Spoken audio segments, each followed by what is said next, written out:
So, good afternoon, everyone. Welcome to the READ seminar. Today we have Dr. Souvik Lal Chakraborty.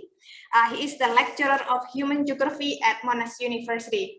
And today he will present on social movement and articulations of alternatives to development.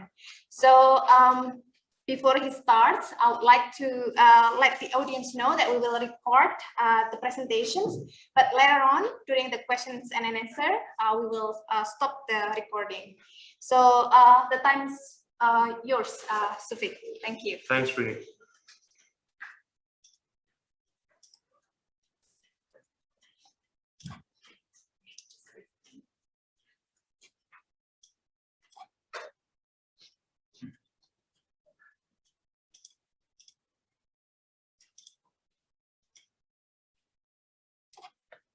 Okay.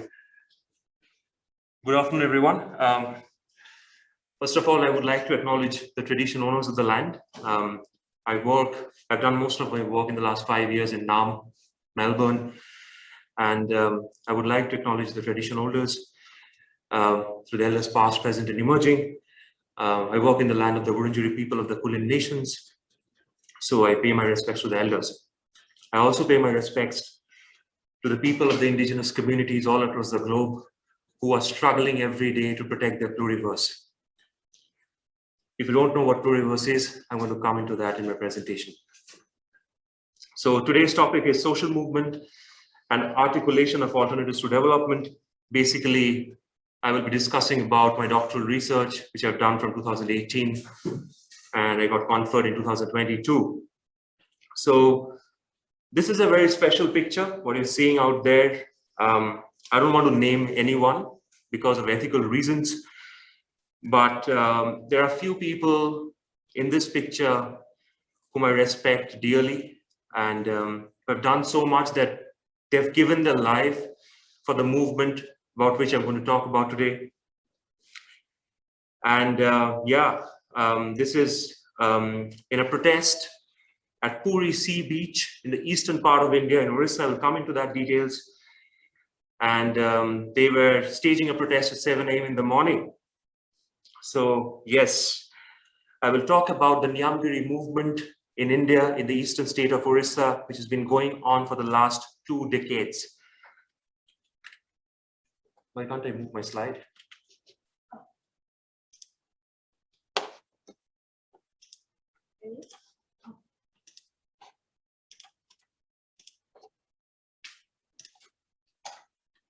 Yeah, all good. So the presentation outline looks like this, setting up the context, synopsis of the anti-mining movement against Vedanta, their mountain, their world, a sneak peek about the pluriverse probably, Dongria Khan's vision of development, current status of the movement, place in the creation of resistance, the theoretical anecdotes which I've discussed in my thesis, frame freezing, a concept which I have developed in my thesis as well, in the theoretical part of my thesis, a movement trapped in place. That's how I call it. Why Odisha? Pretty interesting. Lion's share of India's mineral resources are located in the state. Staggering numbers, 83% bauxite, 92% iron ore, and so on and so forth. It attracted huge amount of foreign direct investment. And the chief minister of the state decided, okay, we are going to invite industries.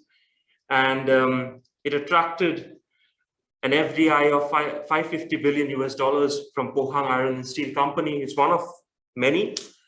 But the controversies in this slide is, you see the concentration of the mineral resources in that state, but the places in which those resources are located are tagged as multidimensionally poor.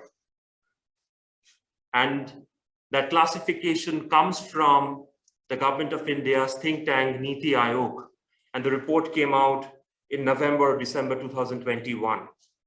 So you can see the contradictory nature of resources and poverty and you can think about the relationships, why it happens. We'll come into that. We'll discuss about it in my presentation. So methodologies, yeah.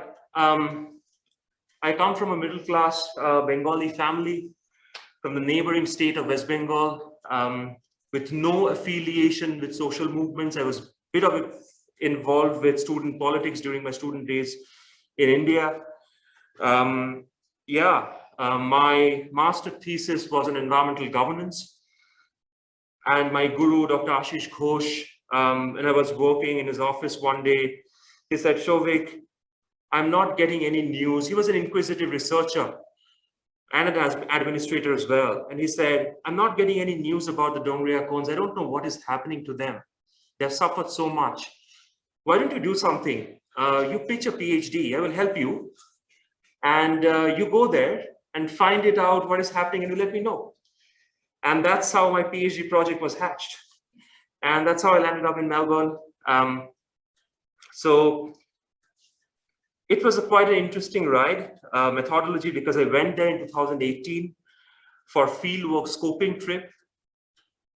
I thought it will be a cakewalk for me after a 1-month scoping trip. But that was not the case when I went there on field. My supervisor, Dr. Julian Yates, was super frustrated with me. I was in the 4th month of my field work. He wrote an email in a pretty angry tone, probably. He was disappointed with me. He was like, Souvik, I want output now. So like, Julian, it's happening. I need to interact with people in the state. They need to know me. They need to trust me. Then only I can get inside the community. And I met with one of my key respondents. It was quite an intense conversation. And the conversation started like this. आप थोड़ा wait कर जाइए, जाने के लिए अभी माहौल ठीक नहीं है. You should wait a bit. The situation now is not good to go there. You have your documents from your university, right? Nothing will happen, but I would like to let you know that police or the paramilitary forces may stop you or even detain you for questioning while you are on your way to Niyamgiri. In case they detain you, please show them your documents and tell them that you're here for your research. I just wanted to caution you. On the day of your visit, please do not carry any camera with you because that attracts unnecessary attention. And if you have any picture or photograph with any movement leader on your mobile phone, kindly delete that before going to Niyamgiri. And that was my conversation with him because I've read a lot of Latin American social movement literature, deeply immersed with that kind of stuff happening there in Mexico and in other places of the world where a researcher gets detained. And I still carry an Indian passport, and an Indian citizen is talking to me, experiencing a very different India. And it literally was the case when I went on field. So the field work happened in 2019 from April to December. I mostly conducted semi-structured interviews and participant observation. That also played a very important role because it was attending to meetings, networking with people from there, observing them, and how do they frame their issues, which is one of my theoretical elements of my thesis. So yeah, let's go to the synopsis, setting up the context. So located in Kalahandi and Rayagada district in southwest of Odisha, one of the most poverty-stricken districts in Odisha and in India as well. This movement started in 2002. So the execution of the project meant massive human displacement and irreparable loss to environment and ecology.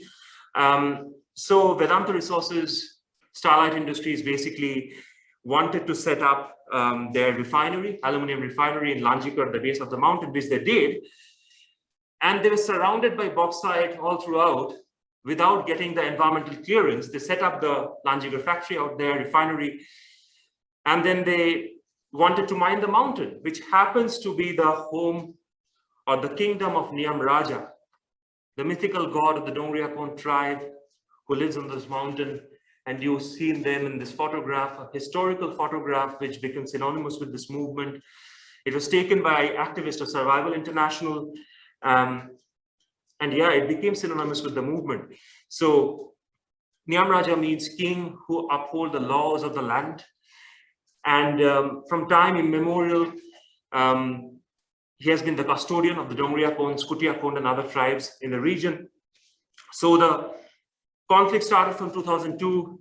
It got momentum, and in Supreme Court of India gave a historical judgment in 2013 and gave them the authority to decide their future. So 12 village councils voted against the mining unanimously. The tribal movement, a very place-based movement, got a transnational character. A lot of international players, ActionAid, Survival International, and other NGOs played an important role. And you can see the activists of Survival International protesting in the streets of London. And Radhika Bode calls it as the strategic representation of indigeneity, which is happening out here when Vedanta's annual meeting was taking place in London. So they were staging this protest. Not only that, the activist in India's office, they flew some of the members of the tribe, Dongriakon tribe, and they were there in the meeting and they were raising their voice. So they played an important role in this movement.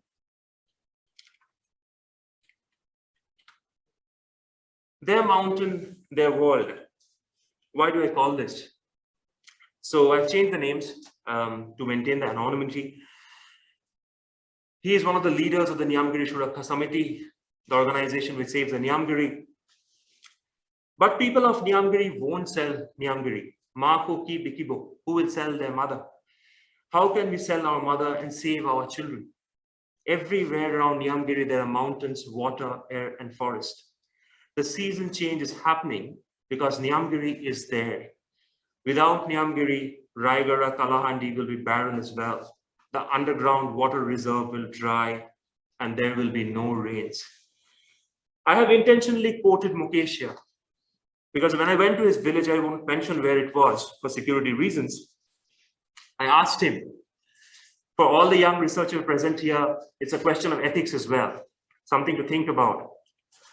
So I took his consent. I asked him, Mukesh, is it okay if I record our conversation and quote you in my work? And he said, very slowly, if you don't mention my name, and he shows like this, how will they know what I am saying? And there was a 5-second pause.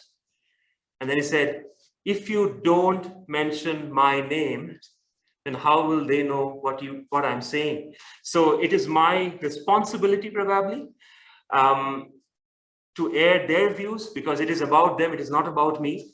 So that's why I've quoted them. So this actually gives a picture of the place thought probably, what Watts have mentioned in her work, how place becomes integrated in the thought process and how it has played in the framing of this movement, which I have analyzed in my thesis.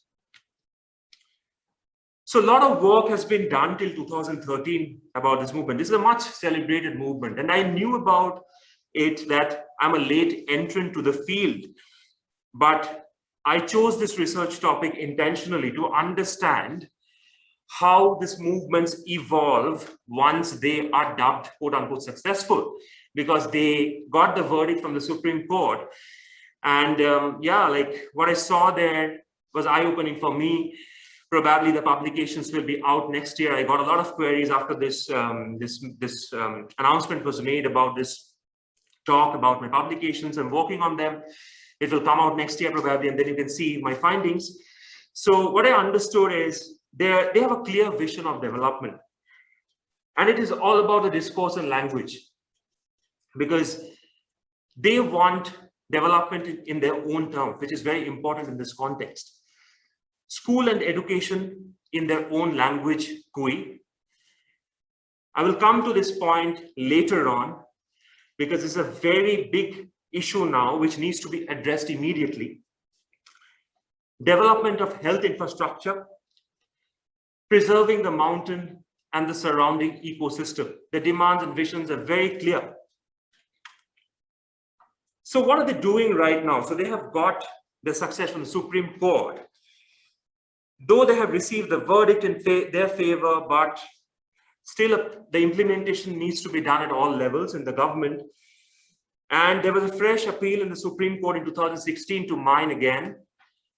That was rejected, fortunately, but the ontological destruction is taking place, which will come in the next slide as well. So what are they doing right now? So I've taken this photograph in an event organized by NAPM in India. So where the session was opened by the people of the Dongria Khond community.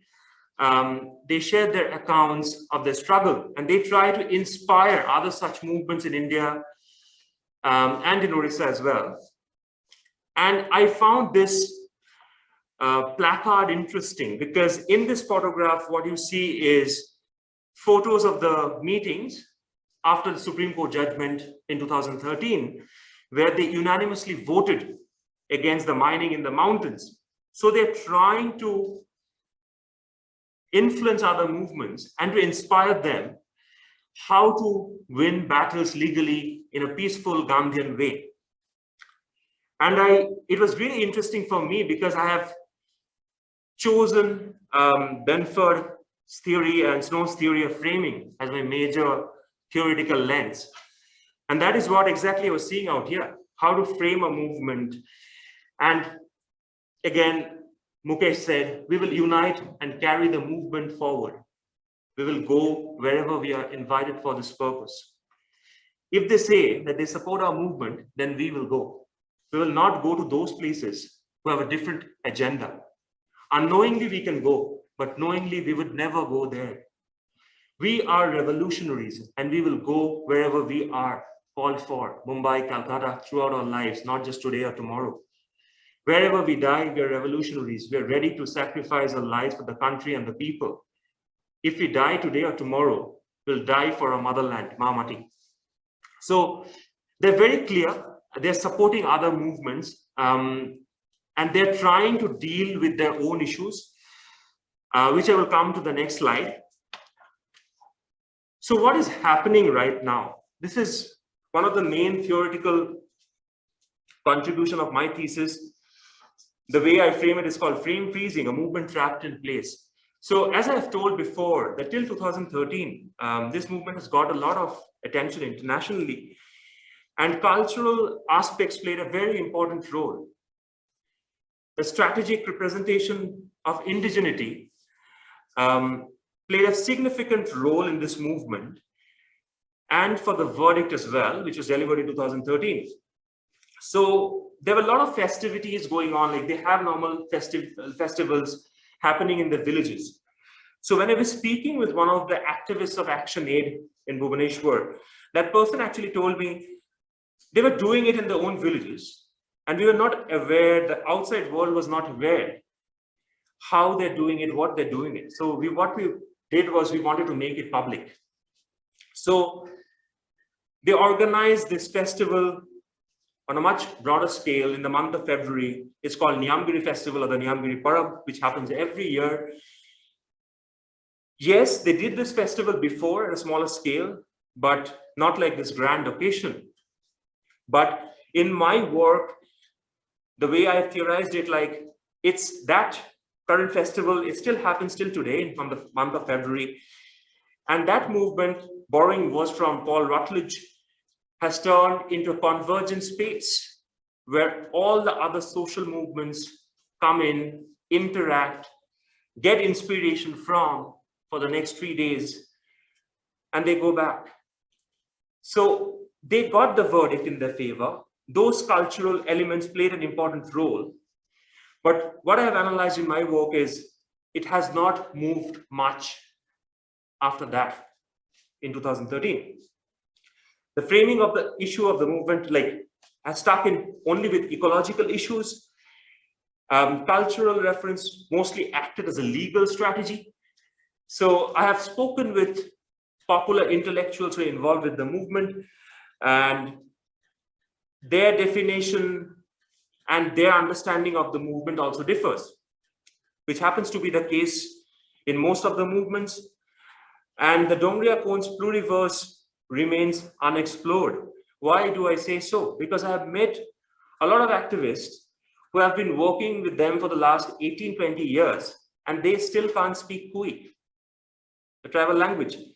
So if you don't have that linguistic capability, I wonder, how do they understand or articulate their demands? And I refer to Spivak's work in my thesis in this regard, because without the linguistic rhetoricity, it is impossible to address the demands. If you're speaking for them, you need to understand their language. It's a very small thing which I've observed. So the collective action framing constant is pretty constant, because they're focusing on the ecological issues. And in the final point, I would like to mention that I borrowed this concept from Woolford. There's an ontological destruction taking place, which I'm more concerned about. What is happening is, out there, the government of Odisha is closing all the schools in the state in the mountains, and those children are put into private factory schools, quote unquote. I consciously use the word factory schools because I feel it's a way of brainwashing those kids.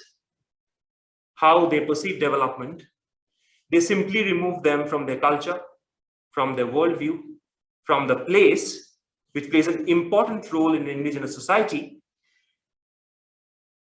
Felix and Malavika has mentioned it as cultural genocide, and it is partially true what is right. Culture can be a very controversial terms at times, so I would like to call it ontological destruction, because they're basically trying to change how they perceive their world.